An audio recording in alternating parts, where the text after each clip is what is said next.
tayo pinadako na po sa salita ng Diyos. Yung mga nakaraang linggo po ang ating pong tinalakay ay patungkol po sa gawa at atake po ng kaaway, si Satanas. Yan po yung ating pong tinalakay. Ngayon naman po kung paano tayo didepensa.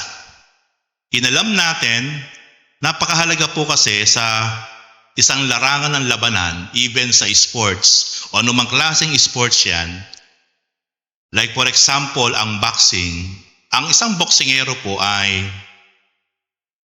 panunuorin niya ng paulit-ulit yung mga laban ng kanyang kalaban sa mga videos. Kung papaano ito umatake, kung papaano ito gumalaw, kung papaano ito umaatake ng straight ba, left hook ba, uppercut ba? Ano ba talaga yung mga talagang pinaka primary offense ng kaaway? At kapag nalaman na niya, gagawa siya ng matinding plano para i-counter niya yon.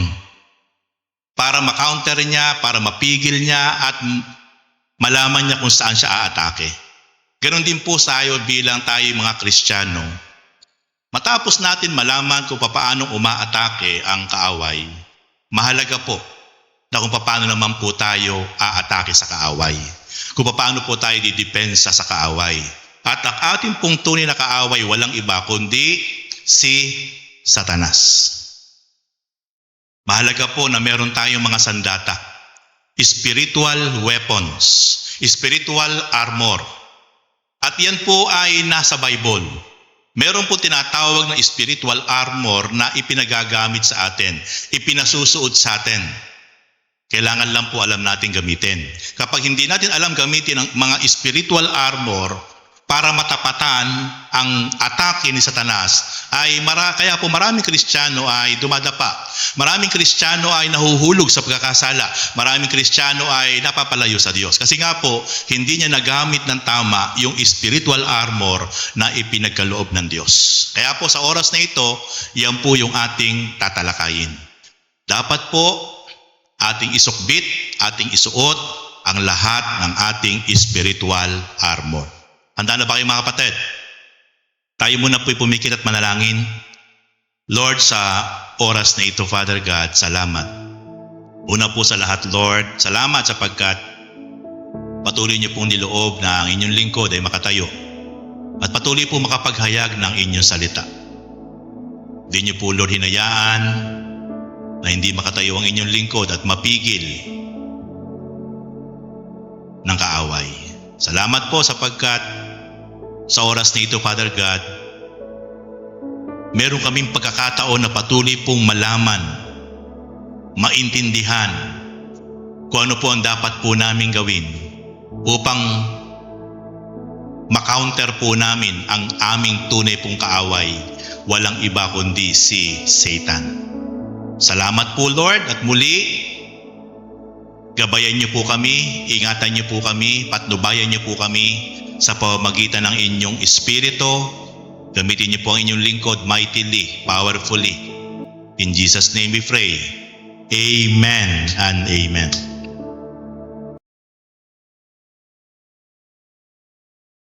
Naalala ko lang po, meron pong pinikula ata ngayon. Ano ba yung pinikula na patungkol kay Satan? Ano pamagat? Sipin niyo po, si Satanas ay ginawa ng pelikula. Yun niya po ay pinipetisyon ng maraming mga Kristiyanong mga senador. Pero mukha po atang mapapalabas. Kaya ganyan na po katindi sa huling panahon. Kaya sa oras na ito ay ating pong pag-aaralan kung paano po natin ika-counter ang lahat at gawa ng kaaway. Kalabitin niyo muna po yung inyong katabi kapatid. Kurutin mo, tapikin mo. Kapatid, huwag mo akong kukwentuhin. Huwag mo akong aabalahin. Yan. At huwag kang maghihilik, maiimpluwensyahan mo ko. Tayo makikinig ng salita ng Diyos. Okay, tayo magsimula na. Ang topic po natin walang iba kundi armor from God. When you say armor, weapons po yan. Weapons from God na ibinigay po sa atin ng Diyos. Kaya lang minsan, maraming Kristiyano hindi po alam yan. At maraming Kristiyano hindi alam gamitin yung mga weapons. Kaya sa oras na ito, kailangan po natin malaman yan. Kung ano po yung mga weapons na yan. Puntaan muna po natin yung aklat ng Efeso chapter 6 verse 11 to 13. Yung sinasabi ng Diyos sa kanyang salita. Sabi po diyan sa aklat ng Efeso chapter 6 verse 11 to 13, isuot ninyo ang baluting kaloob ng Diyos upang mapaglabanan ninyo ang mga lalang ng diablo. Sapagkat ang kalaban natin hindi mga tao, kundi mga pinuno, mga may kapangyarihan, at mga tagapamahala ng kadilimang namamayani sa sanlibutan ito. Ang mga hukbong espiritual ng kasamaan sa himpapawid. Kaya't isuot ninyo ang baluting mula sa Diyos. Sa gayon, makatatagal kayo sa paikipaglaban pagdating ng masamang araw na iyon. At pagkatapos ng inyong pakikipaglaban, ay matatag pa rin kayong nakatayo. So makikita po natin na napakalinaw na binabanggit ng salita ng Diyos na ini-encourage po ang bawat isang anak ng Diyos. Ini-encourage po ng Diyos sa pamamagitan ng kanyang salita ang bawat isang tumanggap at nanalig sa Panginoon, ang bawat isang lingkod ng Diyos na meron po sa ating ipinasusuot. Ano po yung ipinasusuot sa atin? Ipinasusuot po sa atin yung mga sandata, yung mga baluti na mula sa Diyos. Bakit po ipinasusuot sa atin? Sapagkat para daw po mapaglabanan natin ang lahat ng lalang atake ni Satanas. Sapagkat sabi po dyan, ang kalaban natin hindi tao.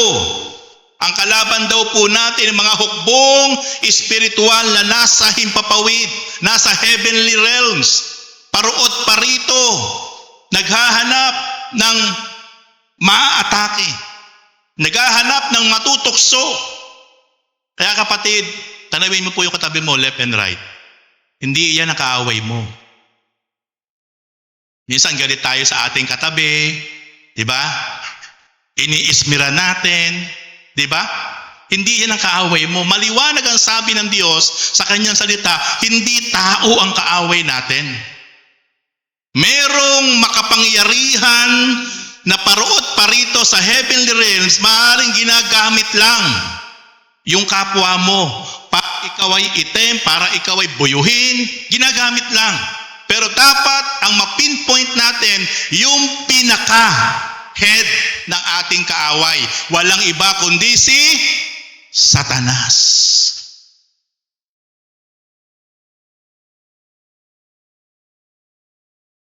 Kaya sabi po dyan sa verse 13, kaya't isuot ninyo ang baluting mula sa Diyos. Sa gayon, makatatagal kayo sa pakikipaglaban. So meaning to say, kapag pala hindi natin suot ang spiritual weapon natin, kapag pala nakalimutan nating sukbit, dala ang tinatawag na armor from God, hindi tayo tatagal sa pakikipaglaban kay Satanas. Kasi sobra po siyang napaka-powerful. Wala tayong spiritual weapon, hindi tayo tatagal. Kaya isang araw baka madali ka ng kaaway. Isang araw baka maidapa ka ng kaaway. Isang araw baka ikaw ay mahila ng kaaway, papalayo sa Diyos, hindi ka makapagpapatuloy. Bakit? Kasi wala kang sukbit, wala kang suot na tinatawag na spiritual weapon. Baluti na mula sa Diyos.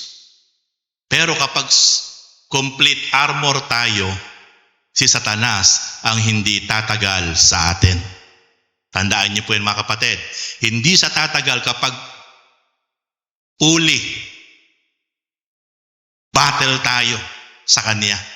Kasi meron tayo mga sandata na ipangtatapat sa Kanya. Kaya mga kapatid, ito po ang ating tatalakayin ay napakahalaga sapagkat napapanahon, sapagkat tayo po ay nasa huling panahon na. Sabi po ng Bible, sa huling panahon, iiwan ng marami ang kanilang pananampalataya. Sa huling panahon, marami ang tatalikod sa Diyos. Nasa huling panahon na tayo. Tingnan niyo po, ang tindi po ng ginagamit na strategic plan ni Satan. Dahil siya ay nasa heavenly realms, alam niyo po bang kontrolado ni Satanas ang ere? Kaya pansinin niyo po, nandyan sa nakababad. Pansinin niyo po, lahat ng komunikasyon, lahat ng technology nasa himpapawid. Kaya even po ang technology, kontrolado niya. Pansinin niyo po ngayon, sa Facebook, sa YouTube, sa internet. Pansinin niyo po ngayon, nung araw po, ang uso lang po ay online sabong. Tama, mali. Ngayon po, napakarami na pong platform na makikita ng tao na gumagamit ng Facebook, iba't ibang uri ng electronic na sugal. Sino po ang may promotor niyan? Satanas. Dati po ang sumisira lang po ng buhay kinabukasan sa maraming kabataan, maraming tao, maraming pamilya, online sabong. Ngayon po, pumunta ka po ngayon sa Facebook, napakarami na pong pwede kang tumaya ng 100 piso, maglo-load ka lang sa GCash. Napakarami na pong online gaming na kapag ikaw ay nahumaling, sa una pa 100 piso na nanalo ka, maiingganya ka. Darating po isang araw na hindi ka na matutulog magdamag. Magsusugal ka na lang magdamag sa mga online gaming. At isang araw, lahat ng ipinundar mo mauubos, maibebenta mo, maisasanla mo, lahat ng laman ng savings mo mauubos. Marami po mga ganyan testimony dahil lang po sa mga online gaming. Ang pinaka-promotor po niyan walang iba kundi si Satanas. Ganyan po katindi ngayon ang labanan. Kaya kung tayo po ay walang sandata, kung tayo po ay wala pong armor, diyan pa lang po sa mga electronic, mga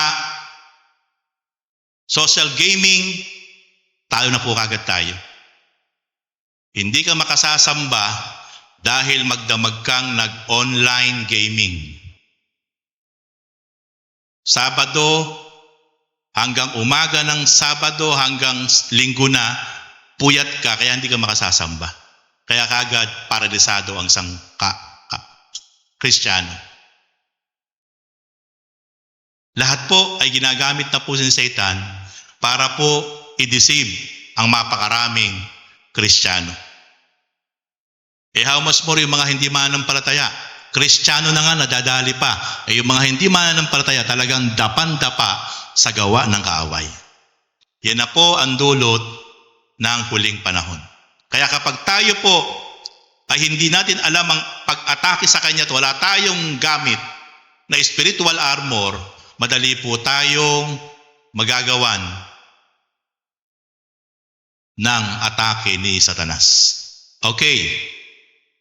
Number 1.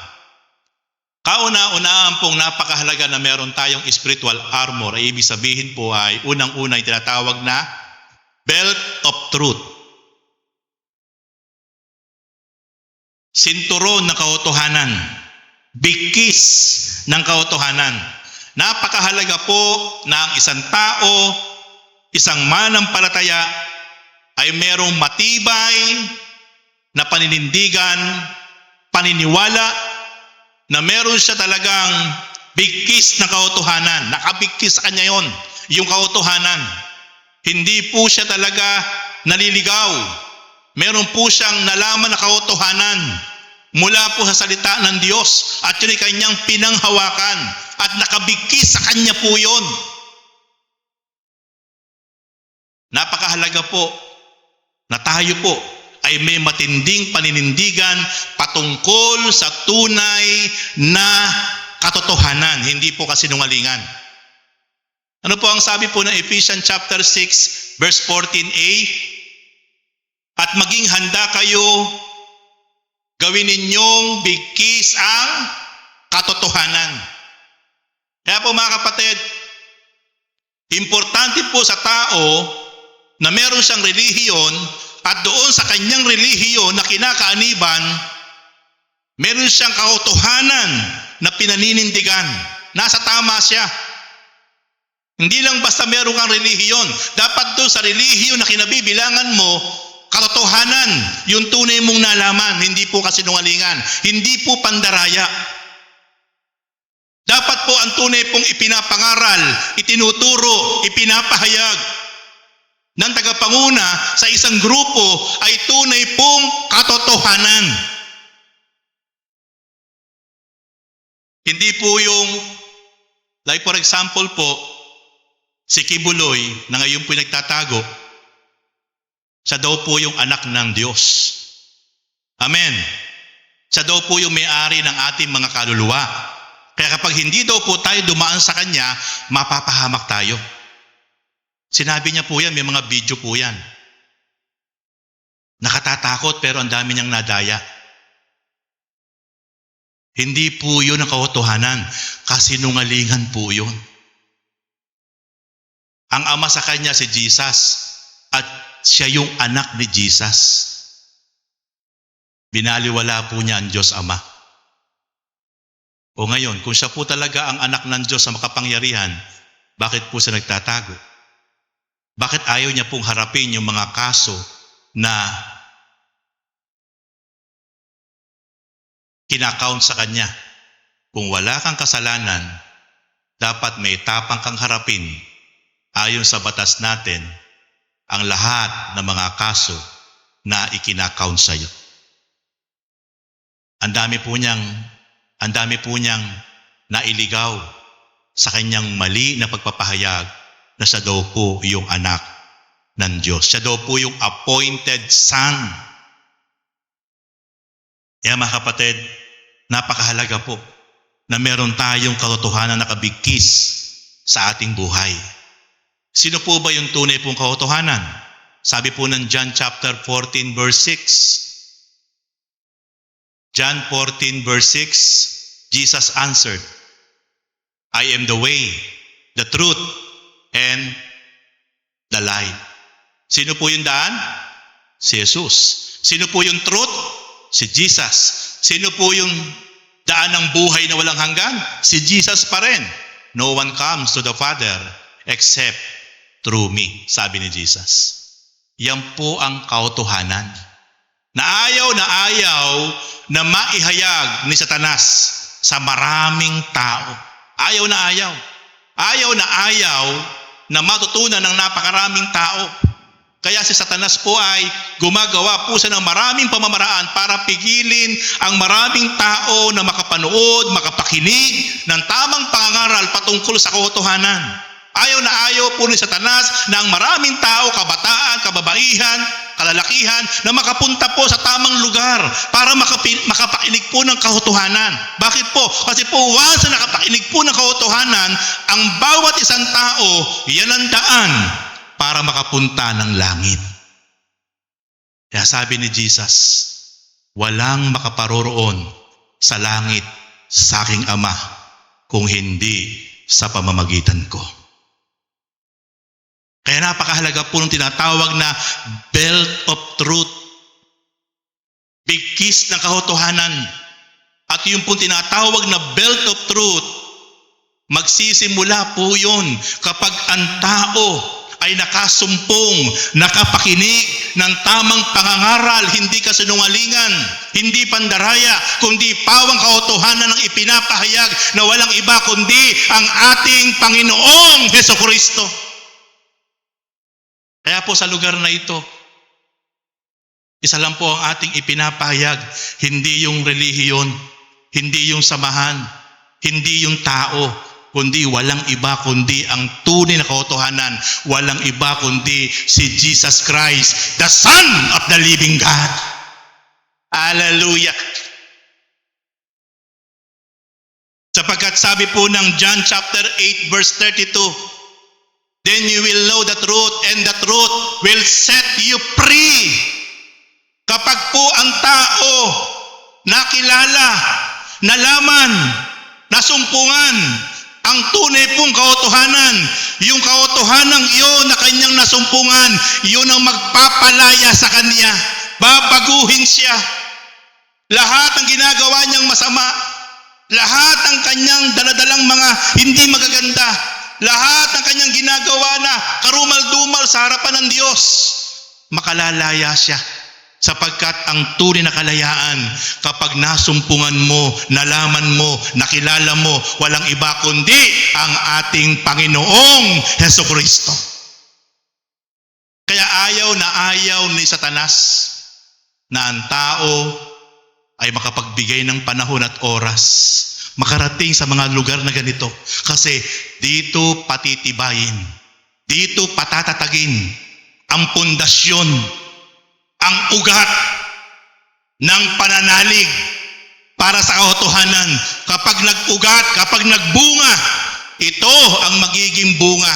Makakalaya ka, mababago ka, at isang araw, ikaw na rin ang gagamitin ng Diyos para ipahayag mo, para ipag-anyaya mo. Magkakaroon ka ng passion and compassion para ang mga mahal mo sa buhay, ang iyong mga kaibigan, ang iyong mga relatives ay akayin patungo sa daan ng katotohanan.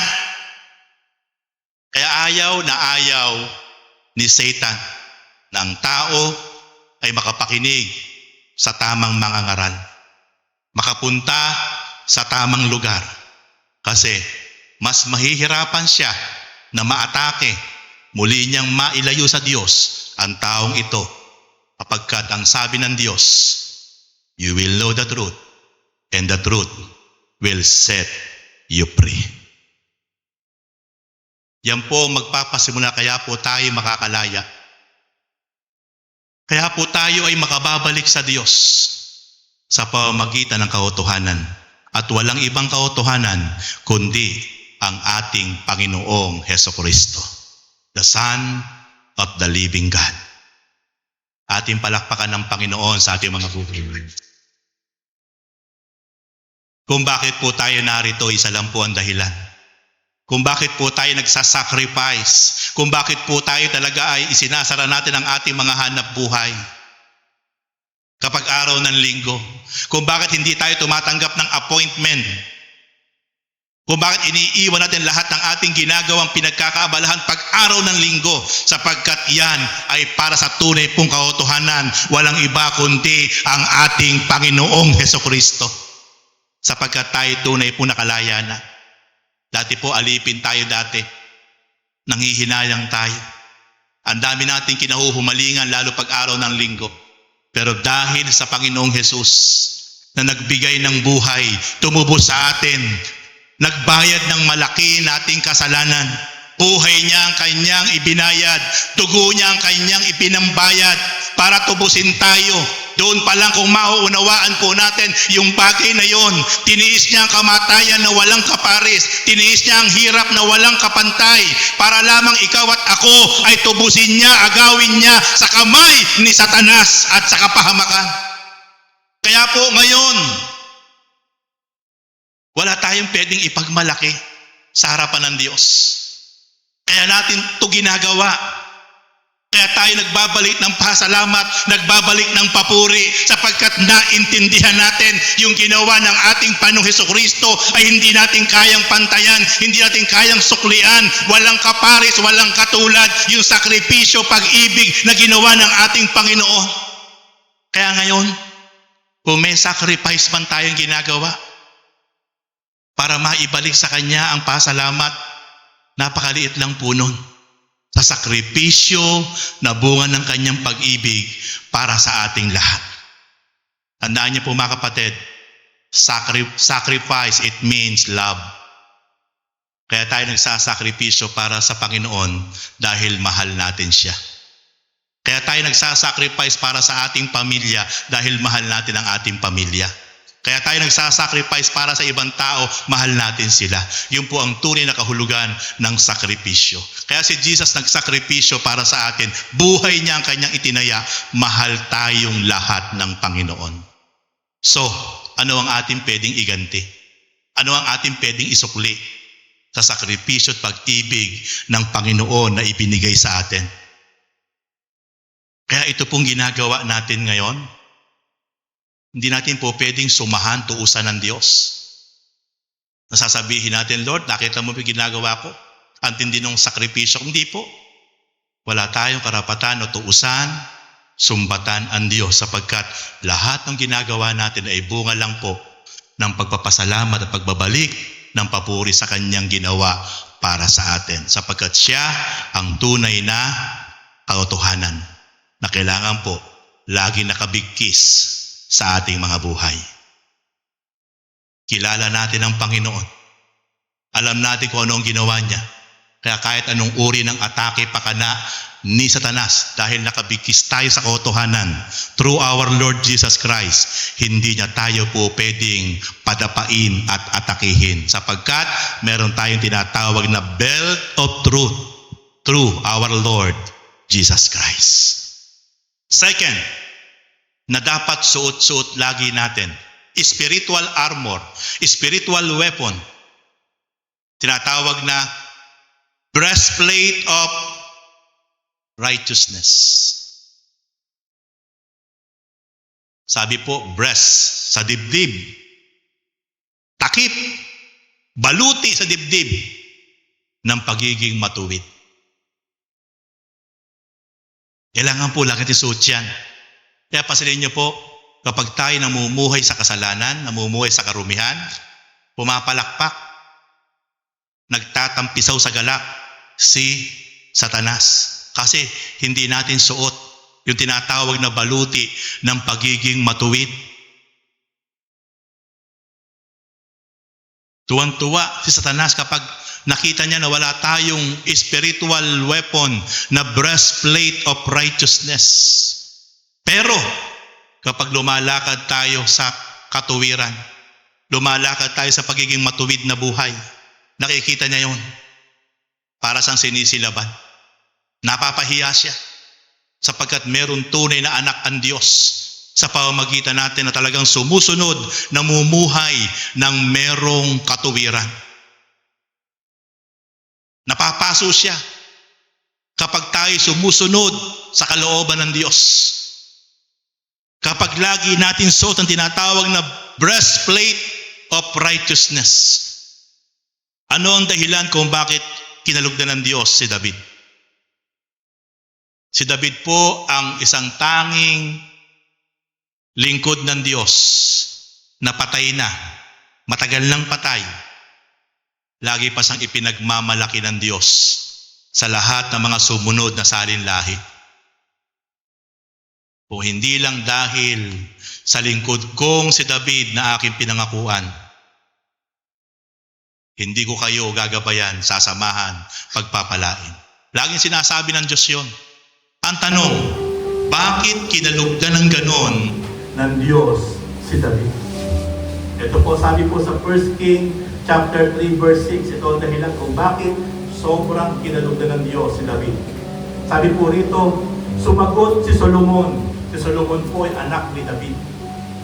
Kinahabagan ninyo at puspusang minahal ang aking amang si David, na naging tapat sa inyo, matuwid at malinis ang puso. At ipinagpatuloy ninyo ang inyong pagkalinga sa Kanya nang marapatin ninyong panuknukin sa Kanyang trono ang isa niya anak. Ano po ang dahilan kung bakit sobrang kinalugdan ng Diyos si David? Yung kaniyang pagiging matuwid, tapat, at malinis ang puso. Yung po tinatawag na spiritual breastplate of righteousness. Tayo po'y tapat na sumusunod sa Diyos sa lahat ng aspeto. tayo po'y namumuhay ng matuwid sa harapan ng Diyos. Walang maisusumbat si Satanas. tayo po'y malinis ang puso. Walang galit, walang inggit, walang hinanakit, walang sama ng loob. Alam niyo po ba kung bakit importante na meron tayong breastplate of righteousness? Kasi po may mga palaso na isinisibat ang kaaway dito at dito sa isip natin. Itinutudlayan ni Satanas, espiritual, sa isip at puso natin. Kapag yan ay walang depensa ang ating isip, walang depensa ang ating dibdib, papasok yan. Kaya pasilin mo minsan, may mga tao na kaayos-ayos, pero isang kisap mata, nagkaroon ng tampo. Si Satanas po ay tuso. Minsan tampo lang. Tampo lang yung nailagay niya.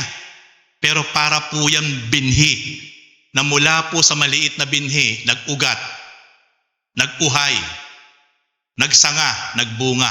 Mula sa tampo, naging galit, naging hinanakit, naging sama ng loob. Tumindi po ng tumindi. Yun po ang may pakana ay si Satanas. Kasi po nakapasok sa puso natin yung kanyang pagtudla at gawa. Pero kung yan po ay merong tinatawag na breastplate of righteousness, hindi po makapapasok yan. Mai-intercept po natin yan. Kung ang puso natin laging malinis, kung ang puso natin laging mapagpakumbaba, kung ang puso natin laging punong-puno ng pangunawa, pagmamahal, walang mga pantudla ni Satanas na makapapasok sa puso natin. Kaya napakahalaga po yung tinatawag na breastplate of righteousness. Malinis ang puso, tapat, at matuwid ang kanyang pamumuhay. Kaya yan po ang dahilan kung bakit po si David ay kinalugdan ng Diyos. Ano ang mararanasan ng isang taong matuwid? Kapag ikaw ay matuwid na namumuhay ayon sa kalooban ng Diyos, ano ang pwedeng maranasan ng isang tao? Sabi po ng Awit chapter 1 verse 6. Sa taong matuwid ay itong si Yahweh ang siyang mag-iingat. Ngunit kailanman ang mga masama ay mapapahamak. Yan yung mga kapatid. Kapag tayo po ay may tinatawag na breastplate of righteousness, namumuhay tayo ng matuwid, malinis sa harap ng Diyos at sa harap ng tao, yung guidance and protection ng Diyos mararanasan natin. Kaya hindi ka magagalaw ni Satanas. Kasi merong mag-iingat sa iyo, may mag-iingat sa atin. Yun yung tinatawag na spiritual warfare natin. Spiritual armor natin.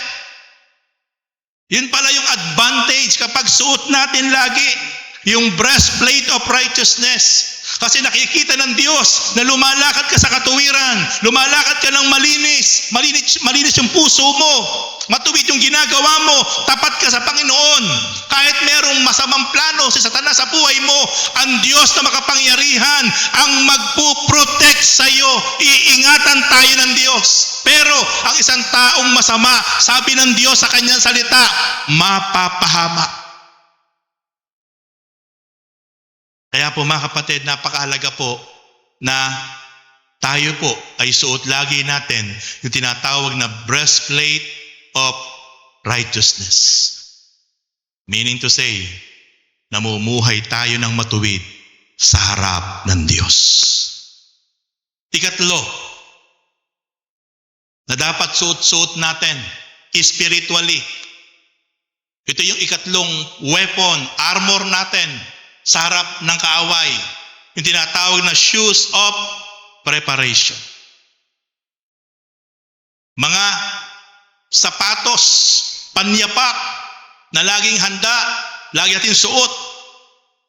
Ano po ba yung tinatawag na shoes of preparation na yan? Ano po bang ibig sabihin ng panyapak ng pagiging handa? Sabi po ng Ephesians chapter 6 verse 15, at isuot ang panyapak ng pagiging handa sa pangangaral ng mabuting balita ng pakikipagkasundo sa Diyos. Yun po pala yun. Dapat lagi po natin suot yung tinatawag na spiritual shoes. Ano po yun? Na kailangan po pala lagi tayong handa, always ready to share the good news, the Word of God, patungkol sa pakikipagkasundo ng tao sa Diyos. Dapat tayo po yung nagiging daluyan. Tayo po dapat talaga yung may matinding passion na ibinabahagi natin ang mabuting balita, ang salita ng Diyos. Ang matinding pag-ibig ng Diyos sa pamamagitan ng kanyang bugtong na anak. Isinugo niya ang kanyang kahit sa isang anak upang ang sino mang mananampalataya ay hindi na mapapahamak kundi magkakaroon ng buhay na walang hanggan. Dapat yun po yung tinatawag na shoes of preparation. Estudyante ka man, naghahanap buhay ka man, nasaan ka man.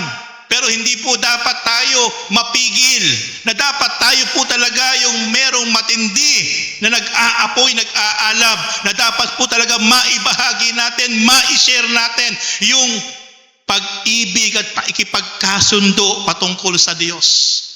Tayo po talaga yung may matinding desire na lahat ng ating mahal sa buhay, kamag-anak, kaibigan, o may access tayo, hindi tayo papayag na tayo lang yung nakakaranas ng kagandahang loob ng Diyos. Hihilahin natin sila, aakayin natin sila sa mga lugar para mapakinggan nila yung salita ng Diyos. Tulad ngayon na yung ating pinakikinggan, yung ating pinag-aaralan na purong salita ng Diyos.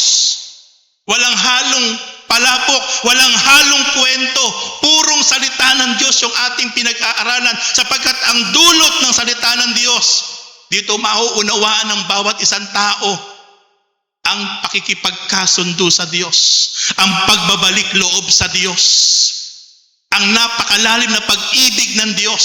Dito mauunawaan ng tao kapag once siya ay nakapakinig, nakapunta sa mga lugar na kung saan ipinapangaral ang katotohanan. Hindi relihiyon, hindi tao ang ipinapangaral, kundi ang katotohanan. Walang iba kundi ang ating Panginoong Hesukristo. Dito makalalaya ang tao. Dito mababago ang tao. Dito magkakaroon ng isang buhay na ganap ang tao. Dito magkakaroon ng isang malinis na pag-iisip at damdamin ng tao once siya ay nakakilala sa Panginoon. At dapat tayong lahat po, mga kapatid, hindi lang po ako bilang pastor nyo, dapat tayong lahat ng access dapat gamitin natin. Nandyan po ang social media. Pwede po natin gamitin yan, mga kapatid. Gamitin natin ang social media para sa walang sawa na pagsishare ng mga Word of God. Gamitin po natin. Ako'y meron pong isang kilala na Kristiyano. Naninong ko po sa kasal. Si Ninong Ernie Natividad. Ako po ay saludo kay Ninong Ernie Natividad. Araw-araw po yun. Araw-araw po yun. Wala pong sawa yun. Wala pong putol yun. Araw-araw. Meron siyang ipinopost sa kanyang FB account na isang verse lagi na salita ng Diyos. Yun po yung ibig sabihin nun. Shoes of preparation. Dapat lagi tayong handa.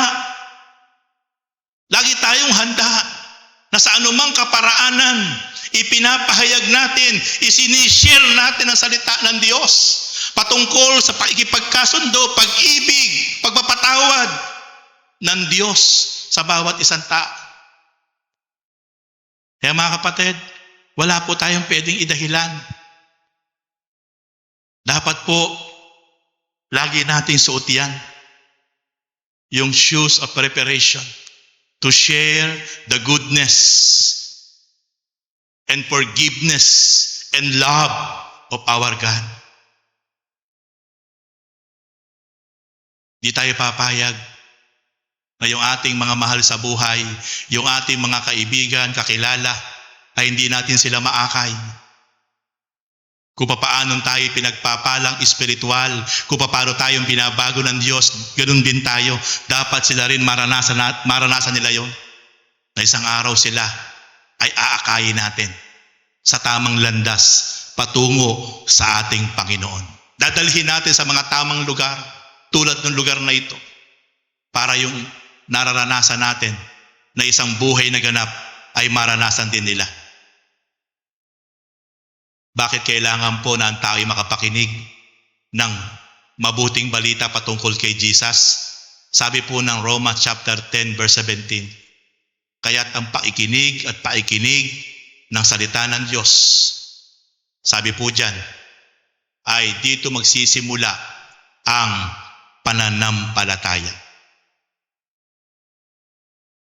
Kapag ang tao ay nakapakinig ng mabuting balita patungkol kay Kristo, dito uusbong, dito sisibol ang tunay na pananampalataya sa Panginoong Hesus. At doon magsisimula ang pagbabago ng kanyang buhay, ng kanyang isip, ng kanyang puso. Kaya napakahalaga mga kapatid na tayo po maging instrumento ng Diyos. Sa anumang kaparaanan, tayo ang maging instrumento ng Diyos para ang mga tao na wala pang alam at tamang relasyon kay Jesus, ikaw at ako at tayong lahat ang magamit ng Panginoon. Yan po ang ika-3 na weapon, armor. Ika-4, shield of faith. Kalasag ng pananampalataya.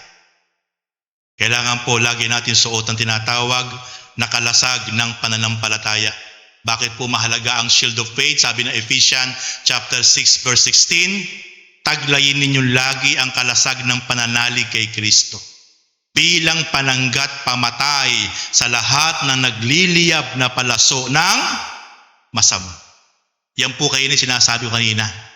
Si Satanas at ang kanyang mga kampon, meron silang nagliliyab na palaso na itinutudla sa bawat isip at puso ng bawat isang tao. Kaya, kung wala po tayong spiritual na shield of faith, paano po natin lalabanan yung mga naglilihab na palaso ng kaaway? Kung wala po tayong breastplate of righteousness, paano po natin mapaglalabanan yung mga tinutudla ni Satanas na nagliliyab na palaso papunta sa ating puso? Yun po ang panlaban natin. Yung pamumuhay ng matuwid, malinis sa harap ng Diyos. Pinapataglay po lagi sa atin yung ating pananalig kay Kristo. Yung shield of faith, yung matindi nating pananampalataya kay Kristo. Pag sinabing matinding pananalig, walang po pwedeng pumigil. May sibat na sa harapan mo pero tutuloy ka. Hahakbang ka para gawin ang mga bagay na alam mo makapagbibigay ng kaluguran sa iyo. Meron kang pinagdadaan ng napakabigat pero patuloy kang hahakbang. Susunod sa kalooban ng Diyos sapagkat meron kang matinding pananalig sa Panginoon.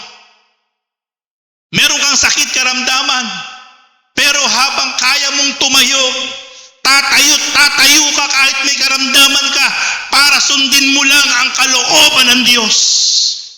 Walang makapipigil sapagkat yun ang bunga ng matinding pananalig mo sa Panginoon. Sabi ng Lord sa Hebrew chapter 13 verse 5, di kita iiwan ni pababayaan man. Tumayo tayo sa pananampalataya. Kapag hindi mo kaya, mamahinga ka. Pero kapag ikaw ay nakaramdam na ginagabayan ka ng Diyos. Bunga ng iyong pananampalataya, kaya mo pa rin humakbang at sumunod sa Panginoon. Paganahin natin ang matinding pananalig sa Panginoon. Shield of faith. Taglayin ninyong lagi ang kalasag ng pananalig kay Kristo. Bilang pananggat pamatay sa lahat na nagliliyab na palaso ng masama. Yung lahat ng palaso na nagliliyab na yon, yun ang ginagamit ni Satanas para pigilin tayo. Para hindi tayo magpatuloy. Pero wag mong hahayaan na mapigil tayo ng lahat ng mga pakana niya. Lahat na kanya mga ginagawang pamamaraan. Kasi kailangan nating isuot ang shield of faith. Matinding pananalig sa Panginoon. Hallelujah. Praise God. Purihin ang Panginoon. Kaya na po, talagang groggy pa po ako nung tumayo dito nung simula. Pero tinan niyo po ngayon, pinapawisan na ako. Kapag talaga humakbang ka, sumunod ka, makikita mo talaga yung provision ng Diyos. Kaya na liyo pa po ako nung simula akong tumayo dito. Pero kapag talaga hinakbangan mo yung kalooban ng Diyos, nanalig ka na hindi ka pababayaan ng Diyos, makikita mo yung pagsama niya. Kaya mga kapatid, napakahalaga po na lagi natin pairalin yung matinding pananalig sa Panginoon na may kaakibat na tamang gawa sapagkat hindi tayo pababayaan ng Diyos. And then next, yung tinatawag na helmet of salvation. Pag tinawag, sinasabing helmet, saan po sinusuot ang helmet? Sa ulo. Bakit kailangan po meron tayong proteksyon sa ulo? Sabi ko nga po, ito po ang entry point ng kaaway, yung ulo natin. Yung isip natin. Ito at ito. Kaya ang Diyos po napakahusay. Sabihin po, minsan yung isip natin, ang ganda ng ating kondisyon, nakamod tayo. Pero sa inyo po, minsan isang kisap mata lang yan. Pwede po yan mabago ng kaaway. Kapag napasukan po yan ng negative thinking. Kaya napakahalaga po mga kapatid, na yung ating pong isip na ito, meron pong proteksyon. Spiritual, yung mind po natin. Yan po kasi ang entry point ng kaaway. Kapag may naglalaro pong hindi maganda sa isip natin, dapat po kagad ikinakas out natin yan. Kapag hindi po ito makapagdudulot sa atin ng pagsunod sa Diyos, ito po panlulupaypayin lang tayo, bibigyan lang po tayo ng kabalisahan, dapat po yan ay kagad ikinakas out natin. Sa kasi po, gawa yan ni Satanas. Kahit gaano po katindi ang problema na pinagdadaanan ninyo mga kapatid, tanggalin niyo po yung pagkabalisa. Wala pong idudulot na maganda sa buhay ng isang tao yung pagiging balisa. Kaya sabi po ng Diyos, huwag kayong mabalisa sa anumang bagay. Sabi ng Panginoon. Sa halip, manalangin kayo. Magpasalamat kayo. At ang di malirip na pagpapala, kagalakan ay sa inyong mga puso. Sa Book of Ephesians chapter 4 verse 6. Huwag kayong mabalisa. Pag daw nababalisa tayo, bitawan niyo po yung kabalisahan. Ang dapat ginagawa, manalangin. Yun ang sabi ng Diyos. Sa halip, manalangin kayo. Magpuri kayo. Magpasalamat kayo. Pag pala may kabalisahan, manalangin tayo, magpasalamat tayo. Huwag po natin tingnan yung mga bagay na pangit na ating pong nararanasan. Ang tingnan po natin yung magagandang bagay na ginagawa ng Diyos sa buhay natin at doon tayo lalo't higit makapagpapasalamat. Alam niyo po, para po maging masaya po ang buhay natin, spiritually, emotionally, mentally, lagi lang po tayo magpasalamat sa Diyos. Kahit maraming problema, kahit may mga pagsubok, kapag tayo po'y lagi nagpapasalamat sa Diyos, lagi pong magiging maganda ang kondisyon ng ating puso at ng ating isip. Pero gusto mong maging malungkot ang buhay mo, lagi kang magreklamo. Lagi mong tingnan ng mga pangit na bagay sa buhay mo. Diyan po bibigat ang buhay niyo, mga kapatid. Yan po ang gustong-gusto ni Satanas. May bulong pa po si Satanas dyan. Bubuluhan ka niya, uudyukan ka niya, o tingnan mo na, sumasamba ka pa, nagbabasa ka pa ng Bible, nagsishare ka pa ng Bible, tingnan mo nga yung buhay mo, walang nangyayari sa buhay mo. Ganon katuso si Satanas. Yung mga pinagdaanan ko po sa buhay ko, kung pinainggan ko lang po yung bulong ng kaaway sa akin nung araw, na naglilingkod ako ng buong puso, buong lakas, kasama ko pamilya ko, hanggang ngayon. Tapos baliktad po nangyayari sa buhay ko. Baliktad. Kung pinakinggan ko po yung bulong ng kaaway, baka wala pong pastor ron ngayon nakatayo sa harapan niyo. Baka po siguro, ang isang bagay na ginawa ko na lang, baka nag-abroad na lang ako. Para sa pamilya ko. Pero hindi eh. Pinanghawakan ko ang pananampalataya. Sinabi ko sa sarili ko, hindi pa tapos ang Diyos sa buhay ko. Magpapatuloy ako naglilingkod sa hirap at ginhawa, sa lungkot at saya, meron o wala, sa sakit at karamdaman, lungkot at saya, kalusugan at sakit, patuloy ako maglilingkod kasi alam ko, hindi pa tapos ang Diyos sa buhay ko.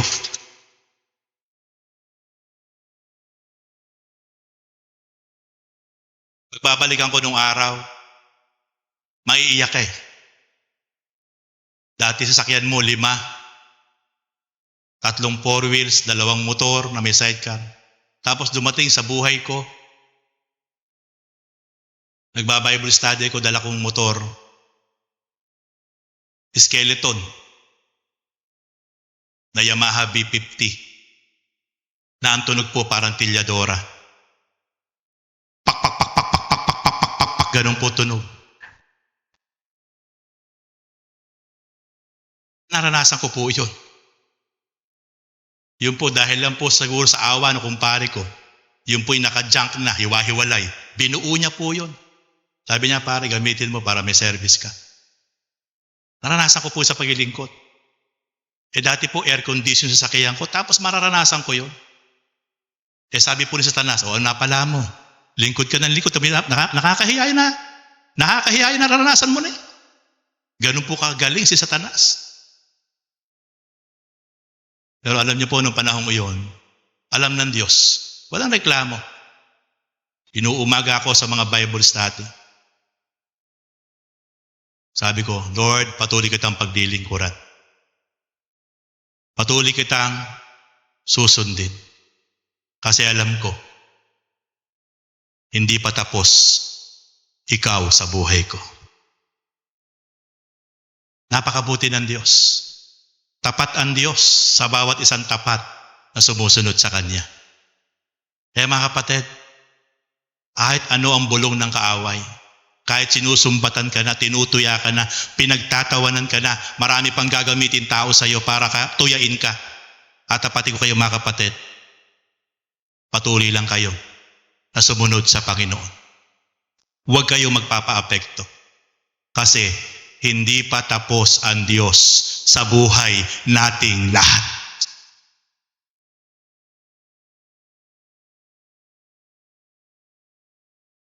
Helmet of salvation. Para sa ulo. Para sa isip. Sabi po ng Ephesians chapter 1 verse 17, isuot ninyo ang helmet ng kaligtasan. Pinasusuot. Ipinalalagay sa isip natin na tayo ligtas na. Through our Lord Jesus Christ. Yan po ang ilagay nyo sa isip nyo. Sapagkat si Jesus po'y tinanggap natin bilang personal Lord and Savior. Ligtas na tayo. Huwag niyong hahayaan na si Satanas muli kang hilahin sa lusak ng kasalanan para muli kang mapahamak. Huwag mong hahayaan na si Satanas mula sa ugpong, nakaugpong ka na sa puno, ihilahin ka pa para mahulog ka. Ano sabi po ni Jesus sa John 15 verse 5? Sabi po ni Jesus, ako ang puno ng ubas, kayo ang mga sanga. Makinig po kayo mabuti ha. Si Jesus po, siya po ang puno. Nang tayo sumampalataya, tumalikod sa kasalanan, tayo po'y naugpong sa Kanya, naging sanga tayo. Tang sabi ni Jesus, ang sangang hindi nagbubunga, ano sabi niya? Puputulin at itatapon sa apoy. So ibig sabihin, yan po ang ayaw na ayaw ni Satanas, na ikaw ay naging sanga, nakaugpong kay Jesus, pero hindi ka magbubunga. Kasi sabi ni Jesus, kapag ikaw ay sanga na nakaugpong kay Jesus, sinasabi mong meron kang Panginoon, pero hindi ka nagbubunga, sabi mismo ni Jesus, puputulin at itatapon sa apoy. Ano po yung apoy? Kapahamakan, impyerno. Ibig sabihin pala mga kapatid, nakaugpong na yun ha? Nakaugpong na. Pero dahil hindi nagbubunga, puputulin. Yun po ang pinipigil ni Satanas, na ikaw ay hindi makitaan ng bunga. Walang nangyayari sa buhay mo, sa iyong buhay pananampalataya, hindi ka nagbubunga, walang nababago sa buhay mo, kundi ikaw ay nagbubunga nga lang. Kapatid, kailangan natin magbunga. Ano yung bunga? Kailangan mabago yung buhay natin. Kailangan mula sa hindi tayo active, nag-aapoy mula sa Lord, dapat mag-apoy tayo. Yun po ang bunga. Dati wala tayong pakialam para sa Panginoon, pero ngayon dapat meron na tayong pakialam. Dati hindi priority si Lord, dapat ngayon si Lord na ang priority natin. Yun po ang nagbubunga. Kasi sabi ni Jesus, kapag hindi nagbubunga ang sanga, puputulin. Kaya mga kapatid, hindi lang basta naugpong tayo. Kailangan talaga magbunga para hindi maputol. And then, yun po ang mahalaga sa isip natin, meron po tayo talagang matinding kaisipan na tayo ay ligtas at lahat ng ating iisipin ay hindi para lang sa atin kundi para sa kalooban ng Diyos. At pansinin niyo po, kaya tayo merong helmet of salvation, dyan po tayo inaatake ng palaso ng kaaway. Kapag yan ay balot ng helmet ng pananampalataya at pananalig at katapatan sa Panginoon, hindi po makagagalaw ang kaaway sa isip natin. Pero kapag ang isip natin ay nawala na po ng pananampalataya, nagdadoubt na po tayo, madaling mapapasok ang ating isip. At madali ka mapanlulupaypay, madali ka mapanghihina. At hanggang sa ikaw isang araw, manlupaypay na tumalikod sa Panginoon. Kasi yung helmet of salvation, hindi mo lagi suot. E napakalaga po mga kapatid, na suot lagi natin ang helmet of salvation. Ika-6 na dapat suot natin, tinatawag na sword of the Spirit. Tabak ng Espiritu. Napakalaga po na meron tayong pang-atake, pang-depensa, tabak, spiritual sword, spiritual na tabak. Ano po ang sabi po na Ephesians 6:17? At kunin ninyo ang tabak na kaloob ng Espiritu. Ano yung Espiritong tabak na yon? Sa makatuwid ang salita ng Diyos. Atin niyo po mga kapatid, ito pala yun. Na minsan, inaamag sa ating mga aparador, makapal na ang alikabok, na hindi natin nabubuksan. Ito pala yung spiritual sword, spiritual na tabak. Kaya sabi ng Hebrew chapter 4 verse 12, ang salita ng Diyos ay buhay at mabisa, higit na matalas kaysa anumang tabak na magkabila ay talim. Ito'y nakatataho sa mga iniisip at binabalak ng tao. Kaya napaka-powerful po ng salita ng Diyos. Kaya kung wala tayong salita ng Diyos, paano natin maaatake? Paano natin malalabanan si Satanas? Naalala niyo po si Jesus Christ, anak na po siya ng Diyos, nung tinutokso siya ni Satanas, matapos siyang mag-fasting ng 40 days and 40 nights. Ano sabi po ni Satanas sa kanya? Alam ni Satanas na gutom na sa literal na pagkain ng ating Panginoon. Tapak-tapak niya yung mga bato. Sabi po ni Satanas kay Jesus, Jesus, kung talagang ikaw ang anak ng Diyos, bakit hindi mo gawin tinapay yung mga bato sa paanan mo? Sipin niyo po yun. Pinagagawang tinapay yung mga bato sa paan ng ating Panginoon. Kayang-kayang gawin ng Panginoon yun. Pero tinutokso siya ni Satanas. Ano po ginamit na sandata ng ating Panginoon? Sabi po ng ating Panginoon, Satanas, nasusulat. Nasusulat, Satanas. Hindi lang sa tinapay nabubuhay ang tao, kundi sa bawat salitang namumutawi sa bibig ng Diyos. Ata po natin, Word of God din ang ibinalik ng ating Panginoon kay Satanas. Tayo po, kung wala po tayong salita ng Diyos na ibabalik kay Satanas, ano po ang mangyayari sa atin? Kaya pag tinutokso ka ng Satanas, huwag ka na magpatuloy. Magpakalayaw ka na lang, magbisyo ka na lang. Wala namang mangyayari sa ginagawa mo ng paglilingkod. Wala kang salita ng Diyos sa pinanghahawakan na ibabalik sa Kanya. Ano ang laban natin? Satanas, nasusulat. Ang manatiling tapat hanggang wakas, ang siya lamang maliligtas. Amen? Kaya mga kapatid, napakahalaga na meron tayong salita ng Diyos na alam na mula sa ating puso at isip na ibabalik sa Kanya kapag siya ay umaatake sa atin. Kasi salita din ng Diyos ang ating ipanlalaban sa Kanya, ipantatapat. Kaya ayaw nga ni Satanas ang tao makapakinig, makapagbasa, makarating sa mga lugar na tulad nito kasi alam niya na kapag ang tao nakapakinig ng salita ng Diyos, may mangyayaring malaki sa buhay. Ayaw niya. Pipigilin kanya, gagawin kanyang abala sa maraming bagay. Pero kapag ang tao ay nahumaling, nasabik sa salita ng Diyos, ang laking epekto nito na mangyayari sa buhay ng bawat isa po sa atin. Kaya si Satanas po ay talunan sa ating lahat. Bakit? Hindi niya napigil na tayo ngayon ay magsama-sama sa lugar na ito. Ating palakpakan ng Diyos sa buhay natin. Tagumpay ang Diyos sa ating buhay. Naniniwala ba kayo? Minsan gumagayak na lang. Yung mag-asawa, yung pamilya, Colgate lang po nagtalo, hindi na sumamba.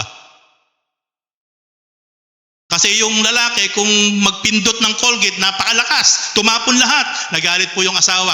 Ano ka ba naman? Hindi ka nagtitipid, ang mahal-mahal ng Colgate. O, nag-away na po, hindi na sumamba. Ganun kagaling si Satanas.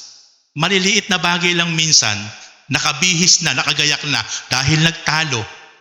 Sino po ang talo? Tayo. Kaya dapat alam natin ang atake ng kaaway. Nakasakay na po sa sakyan, nakasakay na po minsan, nakasakay na. Maliit na bagay na nagtalo sa sakyan. Ikaw na lang sumamba, maiwan ako. Ayun, hindi po napigil. Kaya pumapalakpak si Satanas. Bakit? Kagaling niya talaga. Amen. Kasi ayaw na ayaw po ni Satanas na talaga tayo po talaga ay makakapakinig na salita ng Diyos at pupunta sa lugar na kung saan ibabalik ang pagsamba at pagpupuri sa Diyos. Pero ngayon, talunan si Satanas. Walang nagawa sa ating lahat. Amen! Hallelujah! Purihin ang Panginoon. Ate Connie, talunan si Satanas. Yes, nakasamba ka ngayon. Hallelujah! Praise God! Kaya napakabuti ng Panginoon sa ating mga buhay.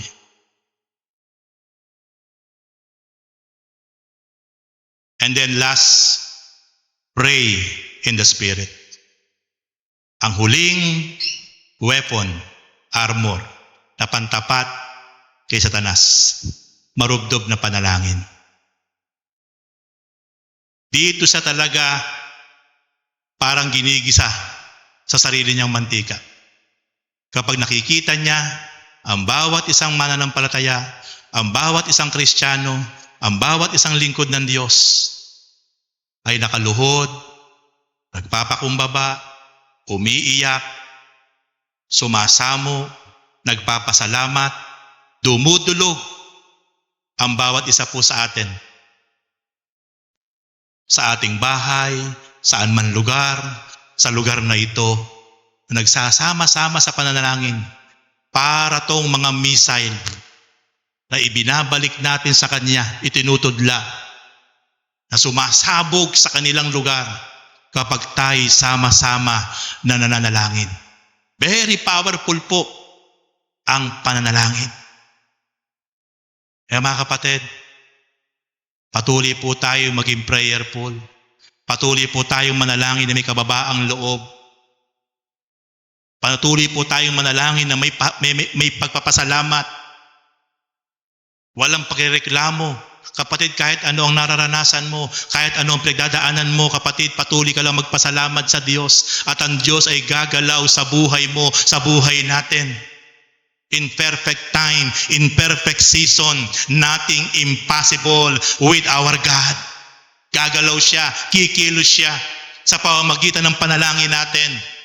Hindi niya kayang tiisin na ang bawat anak niya ay lumuluha, umiiyak ng may pagpapakumbaba. Hindi niya kayang tiisin na hindi siya gumalaw at kumilos sa buhay mo, sa buhay nating lahat. Once na nakita niya talagang ikaw ay nagpapakumbaba, nagpupuri, nagpapasalamat through prayer. Po ang sabi ng Ephesians chapter 6 verse 18, ang lahat ng ito'y gawin ninyo sa pamamagitan ng mga panalangin at pagsamo. Manalangin kayo sa lahat ng pagkakataon sa patnubay ng Espiritu. Kaya't lagi kayong maging handa at patuloy na manalangin para sa lahat ng hinirang ng Diyos. Mga kapatid, in every situation, in every season, we always pray with humble heart.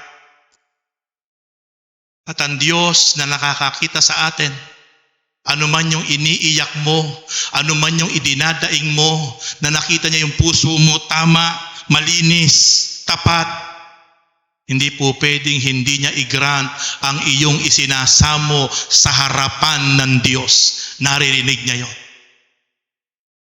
Kaya mga kapatid, ito ang pinakamabisa na sandata na ating pong gagamitin. Prayer, prayer, prayer.